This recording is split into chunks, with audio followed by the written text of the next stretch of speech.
May we be reminded here of our highest aspirations and inspired to bring our gifts of love and service to the altar of humanity. May we know once again that we are not isolated beings, but connected in mystery and miracle to the universe, to this community, and to each other. Mary Reese, who is our pianist, will now play the Prelude.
This is a reading from Reverend Cynthia Landrum. As we kindle this flame, may it spark in each of us connection and commitment to this living tradition.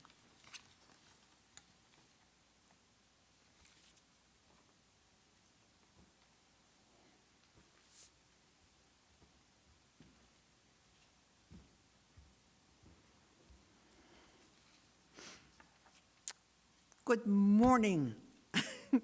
Welcome to Eastrose Unitarian Universalist Fellowship. It's so good to be able to say that in person to you here. We're back. You are welcome here with all that is your life. I would like to give a special welcome to those of you who may be here for the first time. I wouldn't know, I've been gone, we've all been gone for a long time.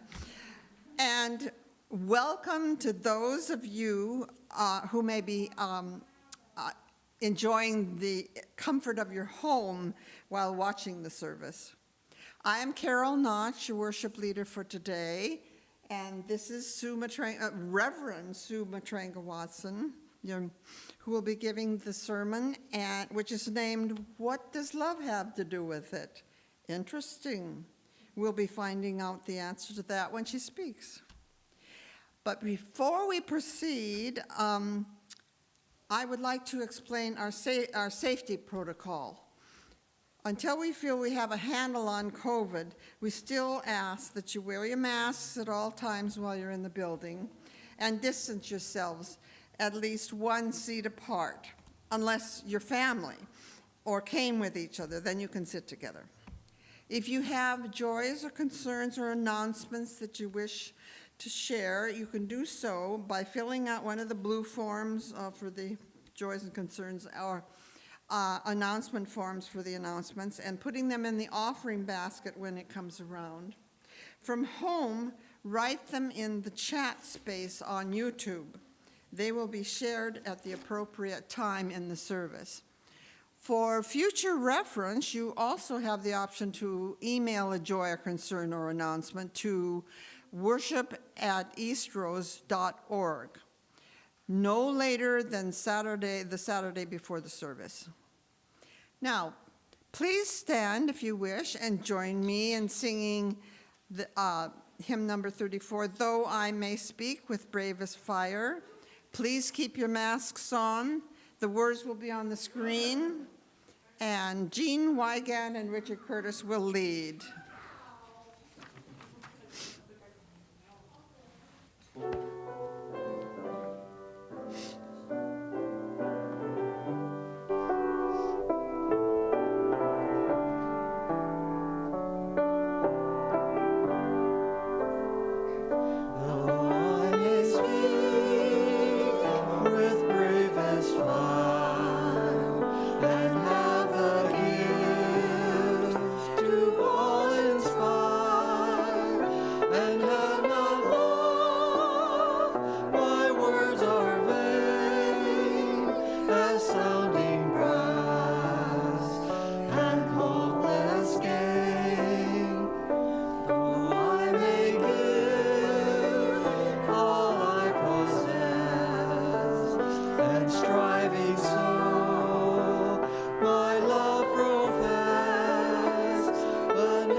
From 1 Corinthians 13, love. I speak in tongues of mortals and angels, if I do, but do not have love. I am a noisy gong or clanging cymbal. And if I have prophetic powers and understand all mysteries and knowledge, and if I have faith so as to remove mountains, but do not have love, I am nothing. If I give away all my possessions, and if I hand over my body to be burned, but do not have love, I gain nothing. Love is patient. Love is kind. Love is not envious, boastful, or arrogant, or rude.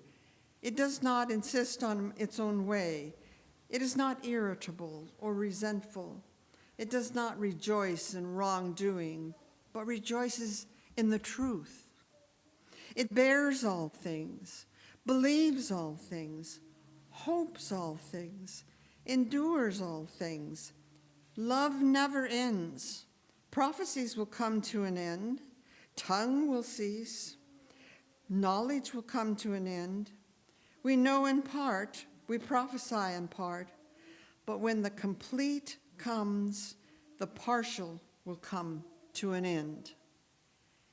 Now, faith, hope, and love abide, these three, and the greatest of these is love.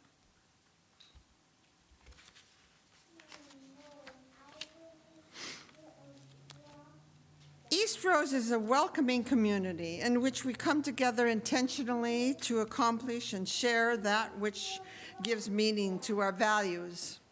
Half of this week's offering supports Snowcap Community Charities, which provides food, clothing, advocacy, and other services to low-income people in East Multnomah County.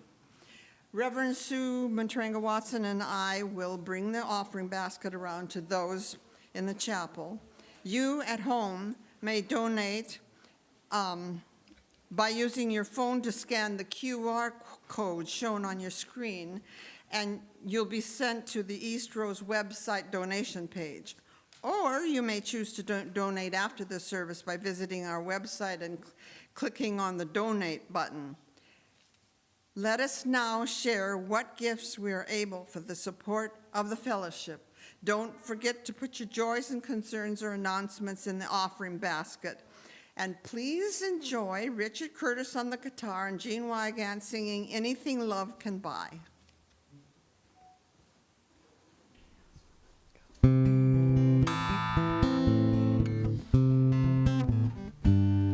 I'll buy you the glow of an evening star, a song of the winds that cry.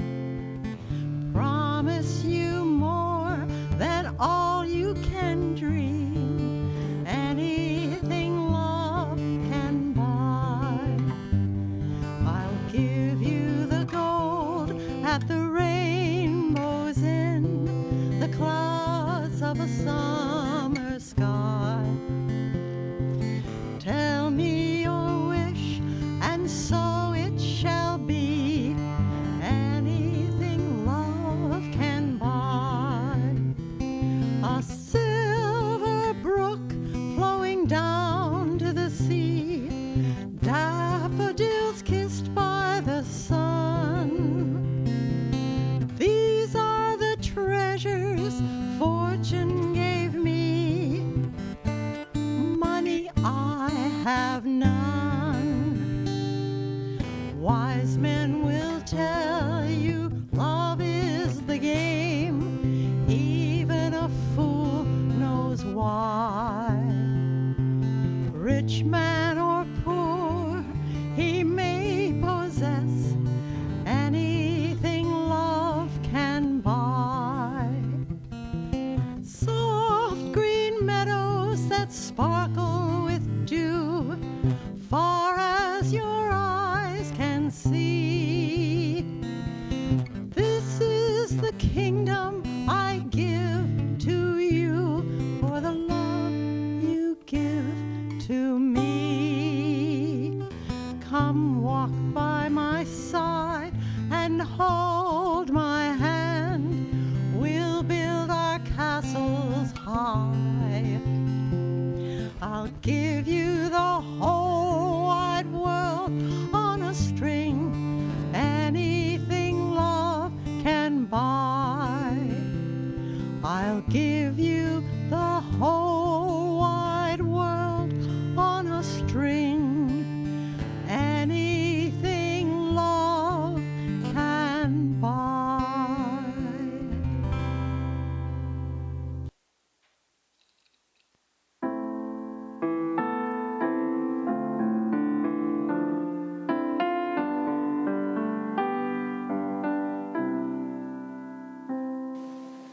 Spirit of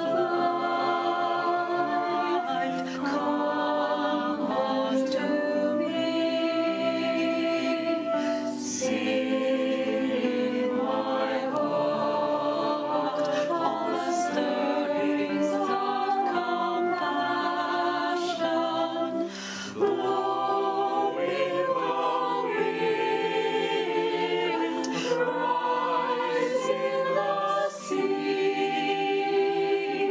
move in the land, giving life the shape of justice, roots holding close, wings set me free.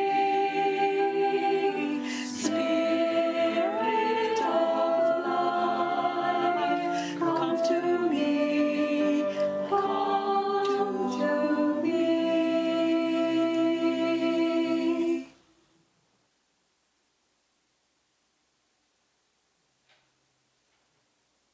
I miss singing that song with all of us. This is called Meditation on Broken Hearts by Thomas Rhodes.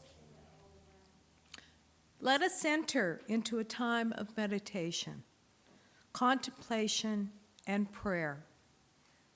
Feel the earth beneath our feet as it supports you. Feel the love of this community as it surrounds and enfolds you. Feel your breath as it flows in and out of your body. Listen to your heartbeat. Listen to your heart. And how is it with your heart? Does your heart feel whole, shielded by intellect, cocooned by reason, closed to feeling? Or is it broken, fragile to the touch, brimming with the pain of loss? Or has your heart been broken and healed so many times that it now lies open to the world? Knowing that true growth comes not without pain, that tears may wear down barriers, that we may carry the hearts of others, even when our own is too heavy for us to bear. None of us have an unblemished heart, not one. For such perfection can only be found in death, and we who are alive still have much to heal. So let us give thanks for the broken pieces in our hearts and in our lives. For it is only through such brokenness that we may truly touch one another, and only through touching one another that the world may be healed. Let us then give thanks for the brokenness that we share.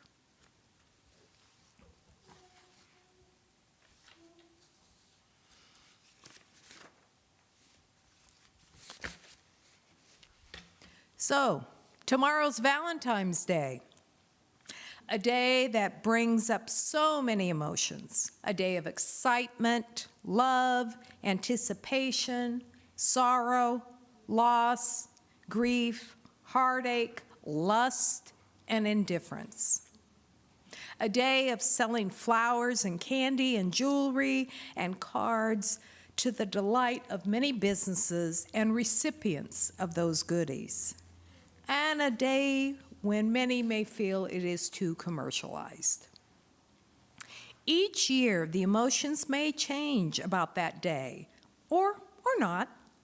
I know in my own personal life, I have held many of the listed emotions I shared around Valentine's Day. And what about you? Valentine's Day's history is kind of interesting. In ancient Roman times, it was about sex, fertility, and maybe love. The holiday had its origins in the Roman festival of Lupercia, held in mid-February. The custom was that eligible women put their names on a piece of something, I don't know if it was paper then, in a giant urn. And then eligible men drew the name of a woman, one woman. When picked, she would then be their partner for a year. Many of these matches ended in marriages, but not all. There was no commitment that said you had to stay together after that year. And each person had an equal say in the matter, kind of like living together.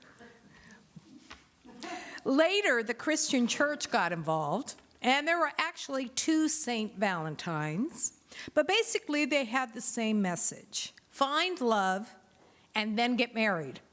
None of that trying to live together for a year. Those bad pagans practices.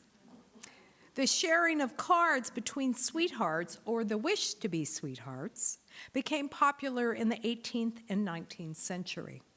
And even then, there were complaints at the time that card giving was making the holiday more commercialized. It just keeps on going. So Valentine's Day, the day to honor and promote love and romance. Tina Turner, which many of us know and know this song, but not everybody, sang the song, "So What Does Love Have to Do with It?" I'm pretty sure the song's not about Valentine's Day, but who knows? So what does love have to do with it? Love in our lives and in our actions? What about marriage, children, family, country, friends, and pets? Love is integrated in all of them. Why do we fall in love? What does love do? How does love change people, relationships, family, friends, and the world? Why should we fall in love, especially if it brings heartache? Why should we fall in love when we can just have lust or friendship? Heady questions, I know. And unfortunately, this is only one sermon, so I don't have all the answers. And if I did, they might not be the answers that you would want. We all have lots of experiences when talking about the subject of love. In the song, "What Does Love Have to Do with It?" the lyrics start with, "You must understand." Now, I can sing this song with music, but I can't sing it without, so I'm reading the words. And you must understand, through the touch of your hand, makes my pulse react. It's only the thrill of boy meeting girl. Now, when I used to hear this song, I put other words, which were girl meeting girl, but I digress. Opposites attract. It's physical, only logical. You must try and ignore that it means more than that. Ignoring love? What does that mean? Could it be that you say to yourself, it's not love, it's just infatuation? It's not love because that person is not my type. It's not love because I don't want to get involved in making a commitment, with rescuing a dog or a cat and all that that requires, with birthing, adopting, or fostering a child, taking up a cause that may cost me time, energy, and finances, to opening my heart and eyes to injustice. Ignoring those feelings is often based on fear. If we ignore and do not act on those feelings, the outcome could be sorrow and regret for maybe a long time. And during that long time, the sorrow and regret may come out in unexpected ways: anger, grief, physical and emotional issues. But then sometimes ignoring feelings like love or lust in certain circumstances really is the best if it's not acted on. Examples: having a baby right now may not be the good thing to do for many reasons. Not acting on your infatuation with somebody is a great idea, as you may be happily married, and it will cause problems. Ignoring feelings is complicated, and we live with the outcomes, whatever they are, good or bad, complicated or not, they are there. According to Oprah, life from the heart of yourself, live from the heart of yourself. Seek to be whole, not perfect. Remember, when you make those choices, you are not perfect. The outcome may be good or bad, or have caused grief or not, but we are not perfect. Another line from the song, "Whatever the reason, you do it for me." Love. It changes us. It makes us feel tingly. It makes us smile more, give more. It makes us grow emotionally and spiritually. It allows us to open up our eyes to the bigger world. It makes us connect with others. Where there is love, there is life. Mahatma Gandhi. Thank you, love, that comes to us in so many ways. We are blessed when we have love in our lives. But then there's another side of love. Tina sings, "Who needs a heart when a heart can be broken?" So who needs love when all you get is heartache? The answer is all of us. We need each other in our really tough world, especially now. We need the love from others to help us get through these difficult times. How many of us have said after the quarantine was initially lifted, what they missed most was getting hugs from friends and family?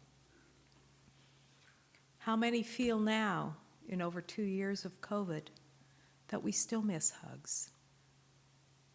Love the physical contact. Love the emotion that changes one's actions. And yes, love can be painful in so many ways. Breakups, deaths, misunderstandings, being lonely in a relationship, being lonely with or without friends and family. In my 67 years, I have experienced all of these and more. And living through all these losses, love was painful. But somehow I trudged on. Why? Because even with painful experiences, I personally have grown and changed and understood myself, my needs, and how they are interwoven with others. I have looked back and said, that was a painful experience, but it really did make me stronger. Not at the time. At the time, I'm wallowing in my pain. But in time, I was able to do that. What about you and your experiences with the pain of love? Did you realize you were better off without that person? And then grew stronger in your own self-worth? Did you realize that the painful loss of losing someone or a pet through death is a grief process to be honored in ourselves, as well as honoring the person or pet who died? The bottom line is, and again, we need each other. We need all kinds of love, not just romantic love, but the type that is nice, but that's nice too. We need to have the love that connects us. It is what makes us human. It enhances our lives. It brings smiles to our faces and our hearts. According to Rumi, as you live in the heart, the mirror gets clearer and clearer. Then Tina sings that famous line, "What's love but a second-hand emotion?" Now, I often wondered exactly what that meant, and luckily I got to write this sermon, so I contacted Dr. Google and I found out. And I'll tell you what it is. A second-hand emotion is when a friend goes through a heartbreak of some kind, and it upsets you as well as them. Second-hand emotion. Someone is hurting, and you hurt as well, maybe even more. The interdependent web of all existence of which we are a part of. This is one of our Unitarian Universalist principles in action. Second-hand emotion. We are all connected. It's not amazing that the pain of others is also a part of us. Love is the string that weaves throughout our lives and keeps us together. A loved one dies of COVID. A coworker is battered by her significant other. A spouse loses his or her job. A child is sick. A friend gets a divorce. We feel the pain. We offer support with food, childcare, finances, and other ways. We cry. We show that they are not alone in their grief. We hold them up. We take over. We provide the hug. Love is a second-hand emotion that unites all of us, now and in the future. This is from Judith Orloff. One of the most important beliefs is that love is the most powerful healing force in the universe. So, tomorrow is Valentine's Day. Think about it, the love in a broader sense. Think about your love of people, animals, community, and our world.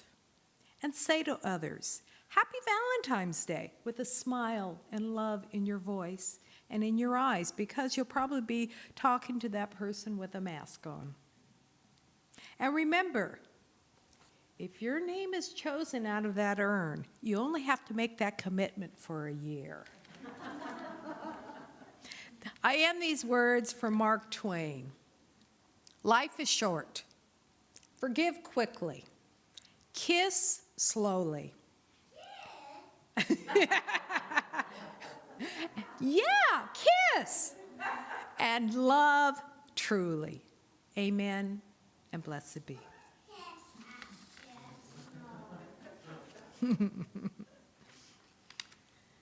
Okay. I'm going to extinguish the chalice.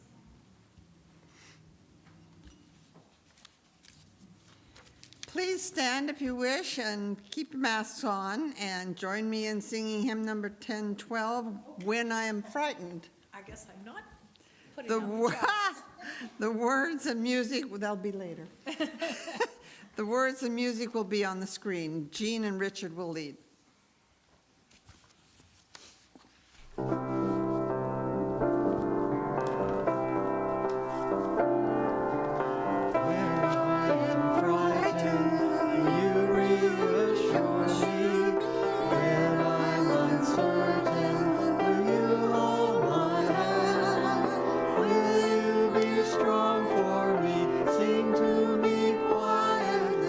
Will you share some of your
We extinguish this flame, but not the light of truth, the warmth of community, or the fire of commitment.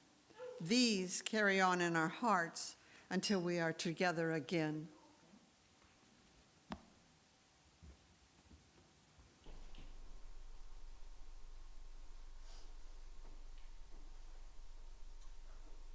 This is by the Reverend Rebecca Emerson Lang. Mindful of our highest aspirations, bound by a common faith and purpose, and yet beginning with ourselves as we are, let us take one more step together in our unending quest for dignity, justice, and love. Amen, and blessed be.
So we have one announcement.